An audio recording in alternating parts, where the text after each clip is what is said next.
Okay, so let's get rolling. Here I am. I'm in Salt Lake City tonight, having meetings with contractors, apprenticeship program, people like that. First, we're going to do a poll, which is sort of like a little test thing. And after we do the poll, you answer the poll, and then Brian's going to run I think it's an 8-minute video about air, and then we're going to stop that, and I'm going to yammer away a little bit and talk about it.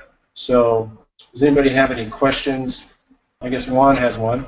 In the near future, having pneumatic classes. Juan, stay tuned, because yes, we are. I can't say how near in the future, but you can probably bet on it being later this spring, and we will be offering pneumatic classes. All right, so let's go with it. And there the poll is off and running. See how you guys go here. Not too shabby, actually. I'm impressed. Still voting. Ivan, you're late for class. That's okay, we forgive you. We've got it 64, 24, 12. 64% of you are correct. Specific heat, the amount of heat needed to raise 1 pound of a substance, specific material, 1 degree Fahrenheit. Why is that important? That's important because everything has a specific heat. And in this situation, we're talking about air. And air is what we use every day as our transfer medium in the HVAC business. So as I talk about air in various and different ways and so on, I can tell you for a fact that you can't know enough about air. Air is our whole ball game. And if you don't know air, I don't know how in the hell you can do air conditioning. Because air conditioning is about conditioning air. So it would seem to make sense that you would know everything there is to know about air. And there's pretty good amount of stuff to know about air. That's not a terribly deep subject, but there are some things to know about air. So Brian, with that sort of funky introduction, why don't you roll that first video, please? Hi there, I'm Chris Compton. Today we're at the Blue Sea Ranch studio out in the middle of nowhere, Montana. Today we're looking at Fundamentals 101, which is the basic entry-level applied physics module. The Fundamentals 101 course has a number of modules, 6 modules. Each one is on a different topic. This one happens to be 101-5, which is what we call air works. Ironically, air is one of the great mysteries of life for the average HVACR technician or student. We continue to find less than even close to satisfactory scores on national assessments in the air properties and measurement category, and that's after thousands and thousands of assessments of existing technicians. I'm not even talking about students. Air is one of the great mysteries of life, which is very ironic since air is the first word in air conditioning. It's a difficult subject. The reason that it's difficult is because you can't see the air. That's a big problem. You can't see it, you can't feel it, unless you live near a pulp mill or something like that. You can't smell it. It's our natural environment. It's what we live in. It's what we exist in, and so on and so forth. But it's invisible. We can't see it, we can't smell it, we can't touch it, although I'm touching it and it's surrounding my body. Air is a very difficult subject for most technicians. If you can get a handle on air, actually, if is not an option. If you're in the air conditioning business, you have to have a handle on air. And the better handle you have on air, the better you're going to be in your career. So let's talk about air. And this is just a basic fundamental knowledge base about air. Air is composed 78% nitrogen, 21% oxygen, and 1% other gases. The other gases, whatever. But it's not really important. The 2 important ones, 21% oxygen, that's very important. Human life starts to quit when you get down to about 16% oxygen content. That's about where you pass out. As you can see, atmospheric air at sea level, at normal altitude, atmospheric air is 21%. If 16% is where you start to pass out, that's only 5% difference between normal and pass out. We live on a very, very close edge here. Nitrogen, 78%. So that's the majority of what you're looking through when you're watching this program or anything else. Standard air, dry bulb temperature 68 degrees, wet bulb 51.5, atmospheric pressure 29.92, specific volume 13.33, and that's 13.33 cubic feet per pound. Specific density 0.07 pounds per cubic foot. I want to focus on those 2. That's one of the big confusion areas on air. I was just talking to a guy in New Orleans last night.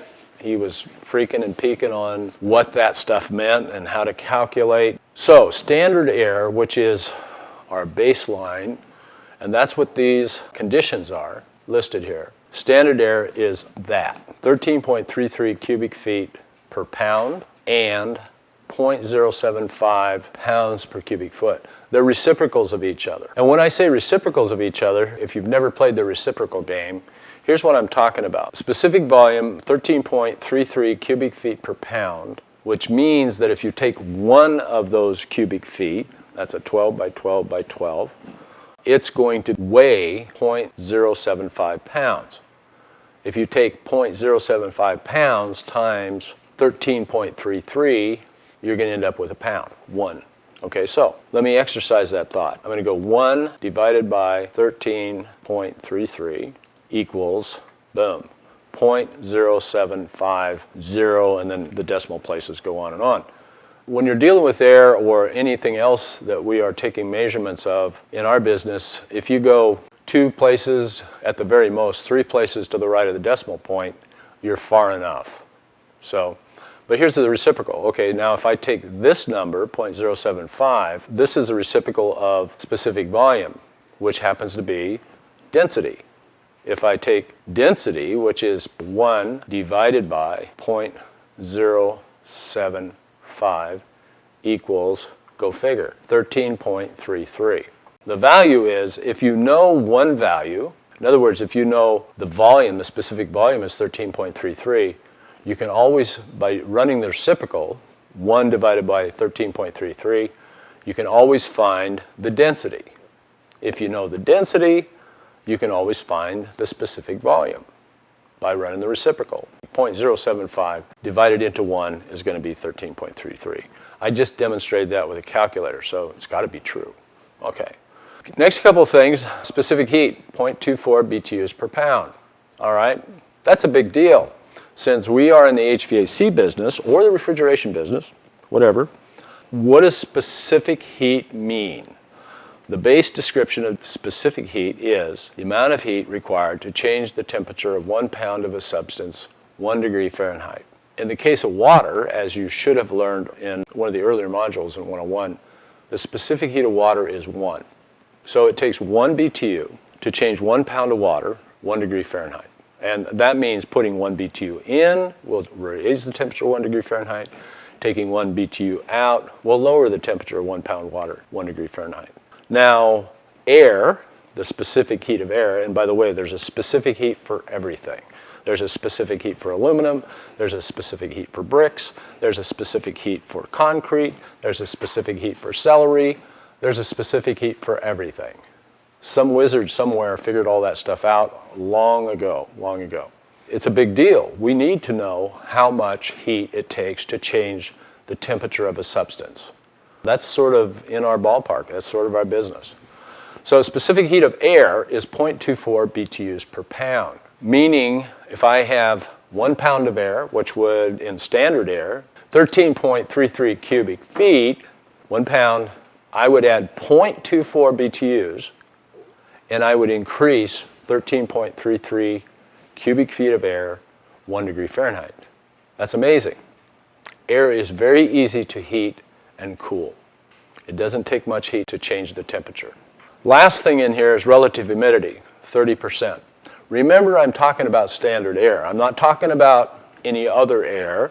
I'm not talking about Arctic air or tropical air or any other kind of air. I'm talking about standard air. Standard air is our baseline. Obviously, if you think about it, you're not going to find standard air every day of the week. You probably hardly ever find standard air.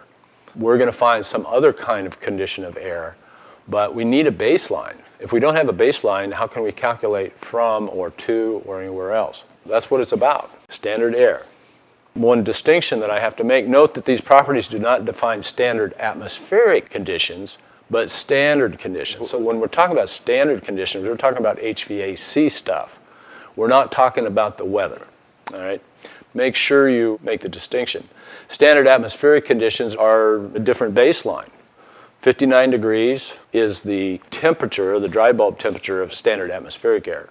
Make the distinction. When we're talking about standard air, it's HVAC information. Thank you, Brian. So bring it on, boys. Any comments or questions about this video clip? Is a specific heat of a substance found in the central database? Generally speaking, Clint, specific heat of all kinds of things. First of all, ASHRAE, but you can do a Google search for specific heat of whatever you want, and you'll come up with a number. There's a lot of, well, back in the day, there was a lot of text resources for specific heats, particularly in the food industry. But, anymore, just Google it. It's there. Thank you, Armando. Okay, Ivan, how to measure wet bulb and dry bulb. Use a psychrometer, but we'll probably talk about that here in a little bit. Anybody else got a question? So this is just an introductory thing on air. There's a lot of things to know about air. Field Paste does make a nice psychrometer. So there's a whole bunch of companies anymore that make nice psychrometers. But the next step in air, understanding air, is to look at the psychrometric chart. And actually, the place you should be going today, with all the stuff that we have available to us, is get yourself a psychrometric app. You guys know how to use your smartphone. Go get yourself a psychrometric app. Mine costs $3. I've had it for years. It totally overrules the psychrometric chart that you see on my screen right now.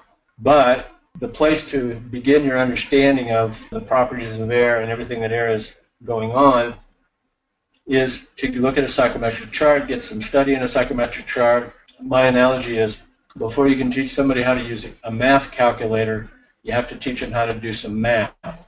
So it's ABC 1, 2, 3. Now you can push the right buttons on the calculator. In the meantime, you got to know some math. All right? Munter Psychro app. Yeah, probably a good one. There's a psychrometric chart. Total. This happens to be the formula sheet that comes with their exam. You might notice CFM, all these CFM things, site air temperature, return air temperature.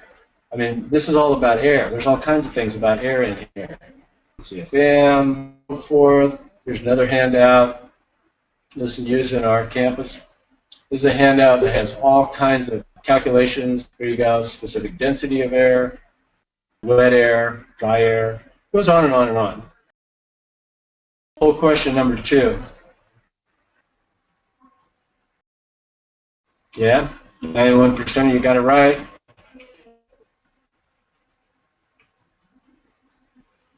This is jumping all over the map. What has more heat in it, the dry air or the wet air? 62% 1 pound of moist air, 38% said 1 pound of dry air. You guys that said the moist air, just somebody kick in here to the audience and tell me why the moist air is the air that has the most heat in it. Somebody want to jump in on that? More latent heat, right on. Joseph Owens, more latent heat. Tim, Clint says more total enthalpy. Oh, I love that term, enthalpy. So some of you guys are hot. AC removes moisture, is cooling the air. Yes, it's pulling heat out of the air. Exactly. Okay, enthalpy. There's the enthalpy scale. There on the left-hand side, enthalpy BTU per pound of air. The higher the humidity, the higher the moisture content in air, the more heat it holds, because it's all about the water vapor. So with that little deal, let's go on to the next piece of the video, Brian. We use air as our transfer medium. And that's why this is all so important. If you're working on a warm air furnace, if you're working on an air conditioning system, which is blowing air through an evaporator coil that is taking the heat out of the air as it goes through, running air through a heat exchanger on a gas furnace, which is putting heat into the air as it goes through, running air through a dehumidifier, which is condensing the water out of the air as it goes through.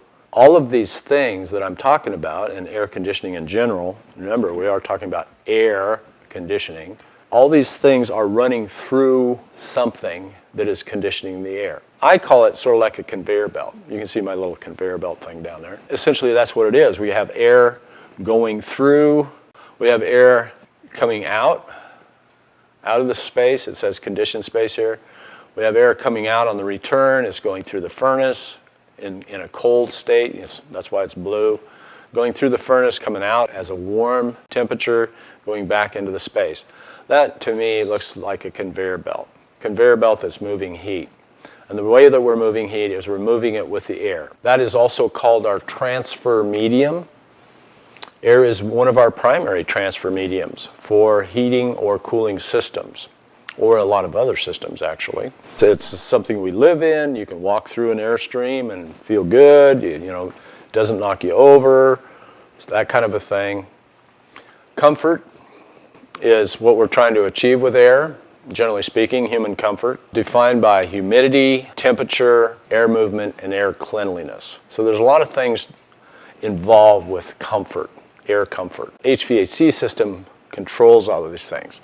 If you're talking about refrigeration, and we're running air, once again, air is a conveyor belt. We're running air through an evaporator coil that may be 10 below, maybe it's 20 below. Refrigerant on the inside of the evaporator coil, air going across the outside of it, the heat is transferring into the refrigerant that's 20 below. The air coming out of that 20 below coil might be minus 10. We're using that air, putting it up through the case, blowing it down on the food to maintain frozen food, so on and so forth. So air is a transfer medium. The other transfer medium is water, the common one, but we're not talking about water today, we're talking about air. But remember, there's a number of transfer mediums that might be used. A blower or duct system is nothing more than a controlled air process. We got to use the blower to move the air. We use the duct system to funnel it to where we want it to go. Understanding air, as I was mumbling about earlier, is not a small project, but it is a critical, as the thing says, to a successful career. And it's just amazing to me, as many years as I've been in this business, that the average tech doesn't have a clue about air, and that is his whole world is air. If you want to be an above average tech, get your moves on with air. So, we're back to that list of standard conditions. And standard conditions, like I said before, is the baseline for the calculations that you're going to do in this module. So remember what the definition of specific heat is. Specific heat of air is a number, 0.24 BTUs. That number is associated with many things. It's associated with 30% relative humidity, for example. Most of the other stuff is not really, that's the big deal right there, is 30% relative humidity.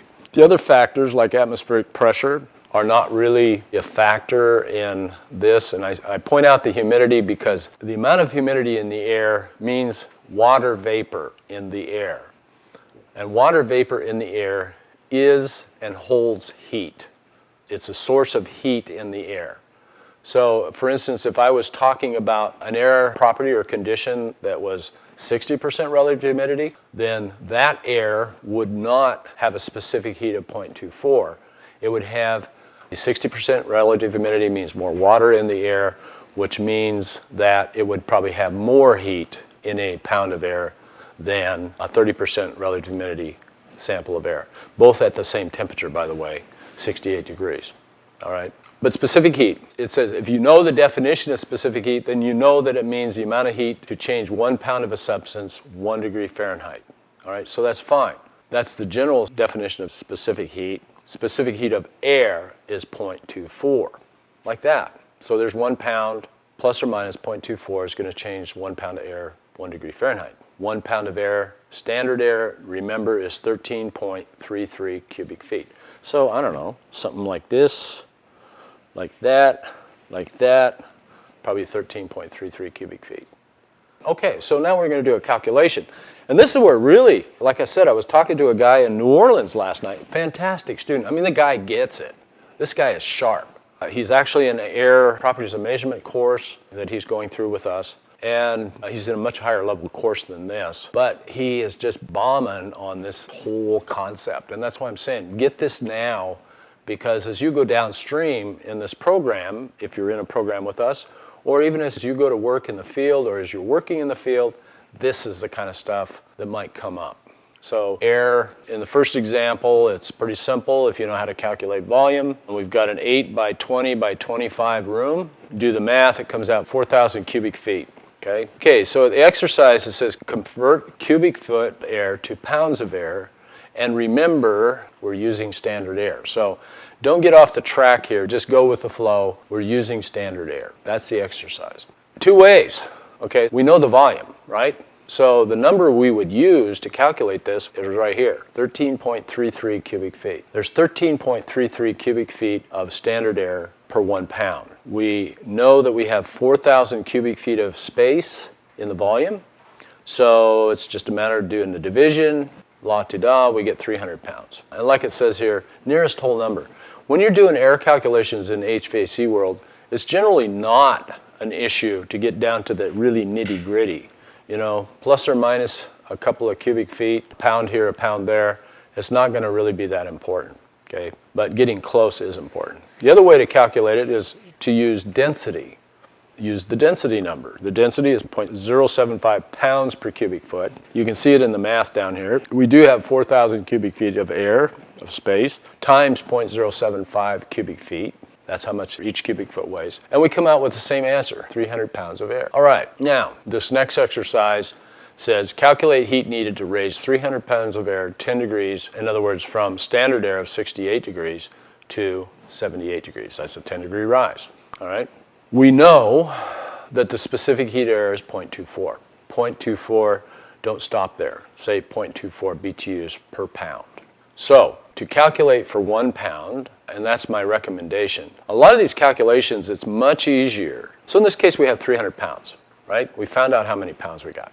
So rather than for the big long bomb number, I recommend that you calculate how much heat you would have to add to 1 pound to raise it 10 degrees, and then take that times 300.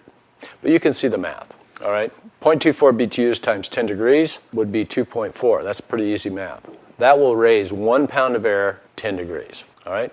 Then I just took that times 300 because I have 300 pounds of air, and that equals 720 BTUs to raise 300 pounds of air 10 degrees. In the big scheme of things, you could take this size of a room, 8 by 20 by 25, add 720 BTUs to it, and you'd raise the temperature 10 degrees. That's not a lot of heat, by the way. That's not a lot of heat.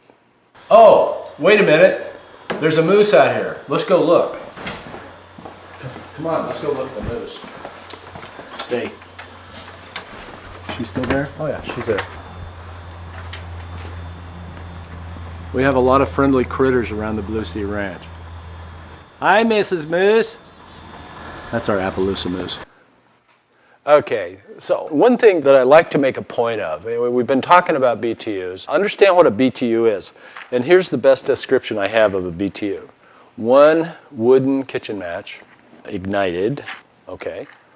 When this thing, and I'm not going to hold on to it forever, when this match totally burns up, and it's getting very close to burning my fingers, ouch. If I let it burn all the way, of course I'm not going to hold on to it, totally burned up, this match would be 1 BTU. That's a good reference point for how much a BTU is. We're talking about that wooden kitchen match would heat up 1 pound of air 4 degrees. Think about it. 0.24 is about a quarter of a BTU. I mean, it's like 1/100th off of a quarter of a BTU. So 1 BTU would heat up 1 pound of air 4 degrees. See if you can sort of grab that relationship.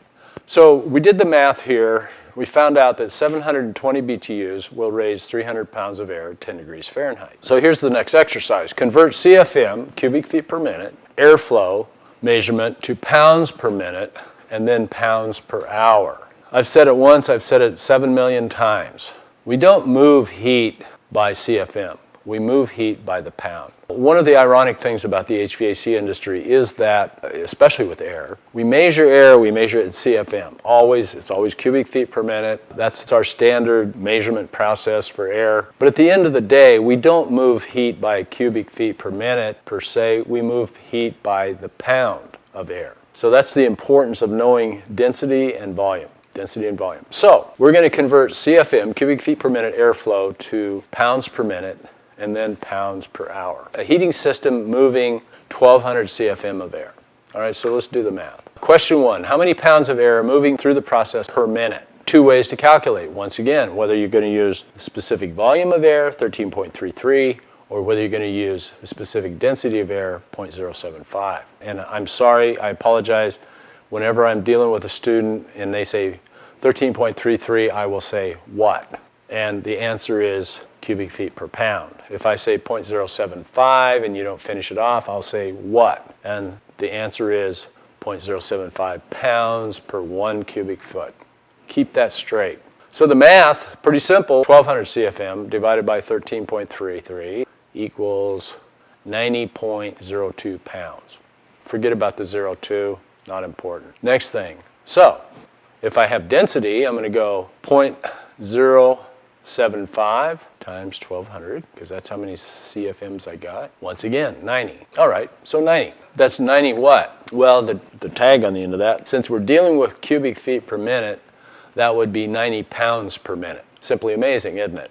90 pounds of air in a minute. If you're dealing with a question of how many pounds per hour, that's pretty simple again. How many minutes in an hour? 60. I know I'm moving 90 pounds per minute, so times 60 minutes in an hour, and the answer is 5,400. Let's see how that works out. 90 times 60, go figure, 5,400. 5,400 pounds per hour.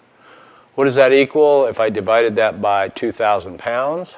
2.7 tons. So in an hour's time, I've got a blower that's moving 1,200 CFM, or 90 pounds per minute. I'm moving 2.7 tons of air. Does that make everybody happy? Maybe. Next exercise, calculate the amount of heat added to the pounds of air per minute and per hour calculated in the previous exercise. Oh boy. Okay, so one thing builds on the next and the next. And what's this all about? What's this all about? This is all about you getting a good handle on air, how to calculate volume, how to calculate weight, etc., etc. So it's convenient, it says, it's convenient to convert the CFM measurement to pounds per minute. Okay, and we did that. So the air coming into the process is 68 degrees. The air coming out, remember, because we're using standard air, 68 degrees. The air coming out of the process is 128. So what does that mean? 68 in, 128 out means we're raising it 60 degrees Fahrenheit. So we're adding 60 degrees to 68 degree air. What does that sort of line up with? Well, that could line up with a number of systems. If we're adding heat to the air, that means that we're in a heating process. Go figure, right? So 128 degrees, that could be a heat pump at the high end. That could be an electric furnace. That could be maybe a gas furnace. Probably not an oil furnace. An oil furnace is probably going to be higher than that, okay? So just as a FYI, we could be talking about a number of different types of heating systems. We're going to calculate the amount of heat added to the pounds of air per minute and then per hour. So temperature rise from added energy through the process is 60 degrees, so we have a 60 degree temperature rise. Calculate the amount of heat to increase 1 pound. Remember, I prefer, or I recommend, that you as a student go and figure it out for 1 pound first, and then do the multiplication to find out total heat per however many pounds you're working with. We already figured out how many pounds, 90 pounds, in the previous slide. So specific heat of air 0.24 times 60, because it takes 0.24 BTUs to raise 1 pound of air, 1 degree Fahrenheit. We are going 60 degrees Fahrenheit. So that's the 0.24 times 60, right? Okay. Comes out 14.4 BTUs. So that's how much heat it takes to raise air, 1 pound of air, 60 degrees. We happen to be raising 90 pounds. So once again, it's a multiplication function. 90 times 14.4 equals 1,296 BTUs. And then what does it say? Per minute. All right. The other part of the question was how much per hour? So from our previous math, we know there's 54 pounds per hour. Once again, it's a multiplication question, 2 ways to calculate in this case, but they both come out to the same. 1,296 BTUs per minute times 60 minutes in an hour equals 77,760 BTUs per hour. Or I could go for the big deal, 5,400 pounds per hour times 14.4 BTUs per pound. It still comes out the same. Depends on how you want to approach the math. Typical medium-sized heating system for, residential application, 77,000, yeah, in that ballpark. Oh my gosh, Psychrometrics. Most technicians in the field, and remember, if you are a student of HVACR looking to get into a career, as a matter of fact, a fantastic career, it's kept me engaged for 40 years. If you are a student looking to get into this career in a good, solid way, understand air. That's all there is to it. And understand it going in, not after you've been there for 10 years. It's a little bit late after that, all right? But the good news is, once again, as I talked about earlier, based upon our assessment of technicians in the field, and I'm not talking about 2 technicians in the field, I'm talking about thousands and thousands of technicians in the field over the last 20 years that I've been teaching online. One of the things we do is we assess the existing workforce so that we can help them gain the knowledge that they need in their job, all right? Air is the bomb. Air, they don't know it, they don't understand it, etc. If you're an entry-level student, you get a handle on air coming out of the gates, boy, does that give you a competitive advantage. It gives you a great advantage in the workplace. If you're an existing technician trying to finesse your career, it gives you a great advantage. The more you know about air, the better off you're going to be. Okay, the only way, and I don't care what you say, or I don't care what anybody else says, I do have a pretty strong opinion base here, and you can argue with me if you want. I'm ready. The only way to understand air is to get into the psychrometric chart and work it. It's not that hard to do, but most technicians or most students take a look at the psychrometric chart and they freak and they peek and they turn around, they run the other way. Well, I don't know. No. Psychrometrics. Give me a break. Give me a break. Are you in the biz or what? If you're in the biz, get into it. So, let's just take a quick look at the psychrometric chart. This is Fundamentals 101. We're not going to nail you on it. It's not time for us to nail you on it. That comes later. If you're in a program, if you're a program student, where this gets ugly and serious is in our course called 121, Air Properties and Measurement. Okay. This is an animated psychrometric chart. It's not really a chart that we would use to actually calculate air conditions and that kind of thing. This is a chart we use in an orientation process just so that you can sort of get into where what means what, all right? So I'm just going to cursor over here. Here's the sensible heat ratio, and I'm not even going to go there. You can wait until you get into 121, and it's well explained there. So there's the sensible heat ratio. Then there's the wet bulb temperature.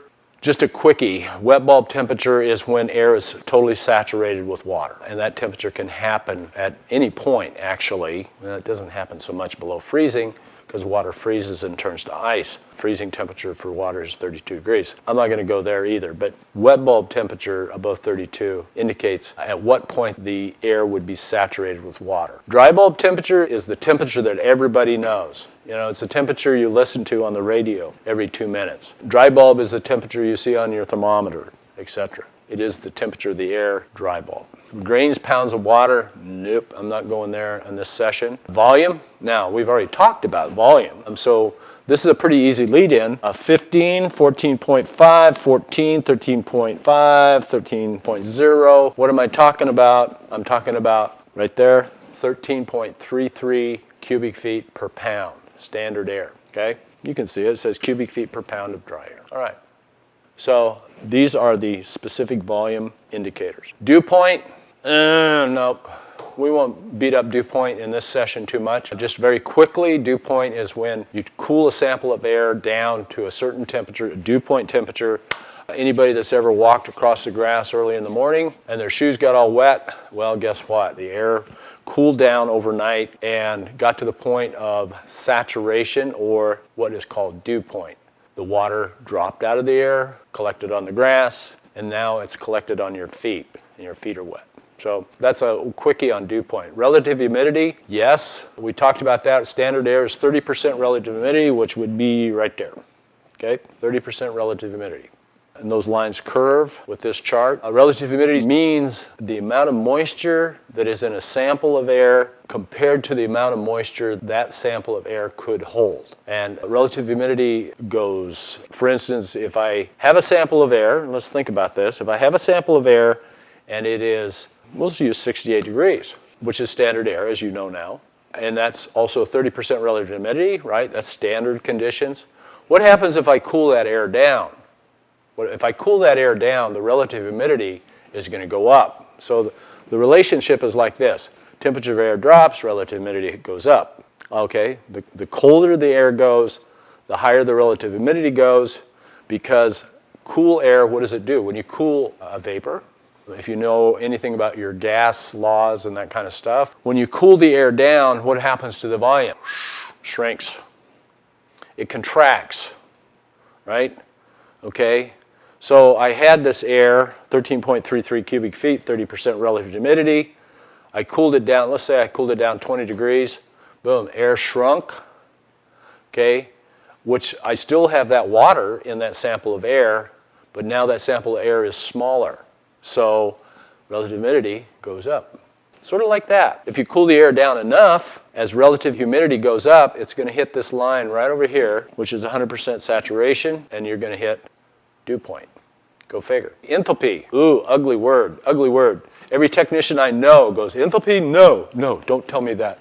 I don't want to know. Give me a break, technicians. Come on, students. Are you in this business or what? Enthalpy is how much heat in a pound of air, okay? This psychrometric chart will allow you to calculate with only two values. That's all you need. There's all these values that we have here, 1, 2, 3, 4, 5, 6, 7, 8. If I know any two of those values, of those 8, I can calculate an exact condition, and from that exact condition, I can tell you every other condition. So 2 values, that leaves me 6 that are still open. I use 2 values. Generally speaking, it's dry bulb, wet bulb is the most common values that you plot on this chart. And from me plotting these 2 values, I can tell you all of these other ones because of the reference lines, etc. Enthalpy is how much heat is contained in 1 pound of air that's plotted somewhere inside this chart, whether the air is what temperature or whatever. You know, here's my dry bulb temperature lines right here, 32 through 120, right? So if I'm in that realm of dry bulb temperature, I can tell you everything else about it. So that's pretty cool. I love the psychrometric chart. You will either love it or hate it, one or the other. All right then. So there's a little indicator. Here's wet bulb temperature. Here's the way, of course, this is the antiquated way. Yeah, this is the old sling psychrometer. Maybe you've seen them, maybe you haven't. Maybe you will, maybe you won't. More than likely, you might see them in a museum somewhere anymore, but I don't know, there's a number of technicians that probably still use them, and there's nothing wrong with that. Here's just an example of, you know, modern day technology. Here's a digital psychrometer. Much easier to use, by the way. All you got to do is turn it on, you know, stick the probe in the airflow or wave it around in the air that you're trying to sample. And pretty soon it's going to tell you wet bulb, dry bulb. Nice, great tools. You got to have one of these in the biz, folks. I recommend the electronic model of some type. If you don't have one, you don't know what you're doing. Yeah, well, maybe you know what you're doing, you just don't know what you're measuring. And if you can't measure, you can't tell. You've already seen this on the animated psychrometric chart that we showed you earlier. This is just breaking it out line by line again, but there's nothing else on the chart, as you can see here.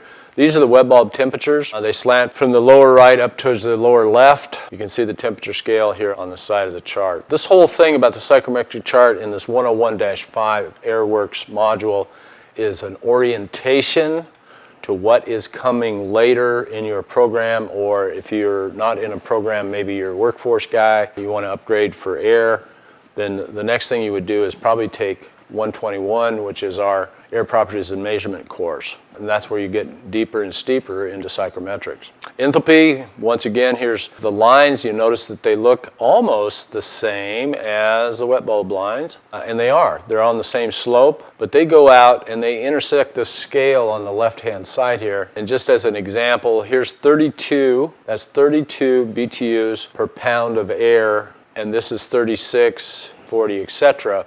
The enthalpy scale is where the money's at. That tells you how much heat is in that sample of air. The next one is, well, I talk about enthalpy. You guys can read this. You have access to this. You're in the course, so you know what's going on here. Enthalpy, and I go on about it. It's change is a big deal. Notice this up here, a difference in enthalpy, delta H. The little triangle or the little pyramid sign means delta. H means heat. So what this is, heat difference. Okay. Heat energy in, enthalpy increases. Heat energy out, enthalpy decreases. Pretty straightforward, pretty simple. Relative humidity. Here's the relative humidity lines. You notice this outside line on the psychrometric chart is the 100% line. In other words, you can't get no more water into that air. I mean, I shouldn't say water, I should say water vapor, because it's not liquid water, it is vapor water. If you get beyond the 100% relative humidity line, Go figure. You're going to have condensation occurring, i.e. rain, etc. Or in the case of air conditioning, you're going to have water on the coil. You're going to have condensate. Once again, these are the relative humidity scale. Here's a hygrometer. A hygrometer is what you use to measure relative humidity. Here's a funny cartoon, I think. It's not the heat, it's the humidity. Humidity is a big deal in the area of comfort. Big deal. If you're down in the southeast part of the country or the Midwest in the summer, it's 90 degrees and 90%, you're going to be wet. Yep, and uncomfortable. If you're up here in the beautiful, lovely Northwest, our relative humidity is pretty standard. I mean, summer times, it's wonderful. Our relative humidity is fairly low, 30, 40%, that kind of thing. But it depends on where you are in the country, what the weather conditions are. And of course, as you know, you're the one that creates the inside weather, so you can control that. Dew point, these lines go straight left to right across the chart. So dew point is the temperature, the air comes completely saturated. I'll let you guys read the rest of it. You'll figure it out. Specific volume, we've talked about that quite extensively at the beginning of this lesson. Here are the specific volume chart lines. You can see 13.5, 13.3, so this would be 13.25, this one between the two. And then just a little bit to the right of that would be 13.33, which is standard conditions. We talked about that. Just a little example here is 12.5 cubic feet for 1 pound at 35 degrees. If you know how to run a psychrometric chart, you'll find that you plot 35 degrees at some relative humidity and it's going to be 12.5, okay? If I add heat to it, what happens to that air? It expands, okay? I took this 1 pound of air and now that 1 pound of air has expanded and now it takes up 14.5 cubic feet. One of the dynamics of a fluid, keep that in mind because it's an interesting thing that happens later.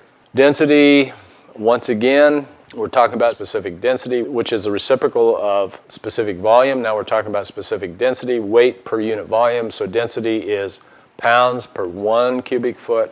And here's sort of elaboration of what we saw in the previous slide. Cold air, you have all these molecules in cold air because it's compact, got a lot of stuff in it, a lot of molecules of air. As you heat it up, guess what? Those molecules get further apart and therefore the air is less dense. Why does a hot air balloon fly? It's because it's got hot air in it and it is less dense than the air surrounding it. Once again, specific density, grains, pounds of water. Don't really worry about this too much until you get into the higher level air properties and measurement stuff, but the psychrometric chart does show grains of water lines. You can see them here. The scale on the right-hand side is 0 to 250. 1 pound of water, and I think this is a test question actually. 1 pound of water has 7,000 grains in it. Don't ask me who figured that out, but that is the way it is. 7,000 grains in 1 pound of water. A mythbuster. I love this. I love this, I love this. Mostly because I love busting myths, I guess. And this is the deal. Most people, including most HVAC technicians, which drives me nuts, they think that moist air is heavier than dry air. It's not true. It's the other way around. Dry air is heavier than moist air. And there's all kinds of indicators that I can throw at you to prove my point. But let's just get to the guts of this situation and talk about it. What makes up air? We've got oxygen, 21%, nitrogen, 78%, rare gases or other gases, 1%, and water vapor. Don't forget the water vapor. There's only a few places on the planet, literally, where you can even get close to 0% relative humidity, i.e. so dry that there is absolutely no water vapor in the air. One of them is a desert in Chile, of all places, and even there, hardly ever will you see 0% relative humidity. It's almost impossible to get that on the planet. So, what am I talking about?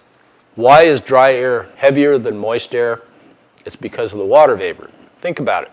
Okay, and I talk about it here. Totally dry air would only be oxygen, nitrogen, and the other gases, but most air has water vapor in it. What is water vapor? Water vapor is right here, the hydrogen atom. The hydrogen atom is the lightest element that is known. It has a 1 electron and 1 proton, and that makes it the lightest element known to man. What is water made from? Water is made from H2O, meaning they have 2 hydrogen atoms, here they are here, and one oxygen atom.